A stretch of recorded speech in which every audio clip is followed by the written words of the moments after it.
high tea.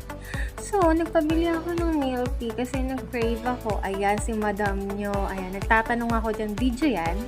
Ayan, video yan? O, eto na init na kasi syempre anong oras na. Tapos yung milk tea, dark chocolate yung flavor, favorite namin, 50% sugar para sa mga gusto magpabili. Bilhan kami. Charot. So, after nun, umikot kami. Tapos eto na, hindi ko na binidyohan yung kaninang hiking namin. So, kasi nga naman, ang hirap mag-video doon. Tsaka hindi kami doon dumaan. Nako, so hindi nga kami dun dumaan kasi nga masyadong malubak, hindi kaya ni Loward o hindi kaya ni Bitoy. Tapos ito na, maglalak na siya ng gate. O, ayan, nahihirap-hirapan pa siya. O, paano niya iaayos yan? O, kakandado niya na, kinakandado na ni Allen. O, tapos ito na. So, ngingiti, ayan, bye-bye na.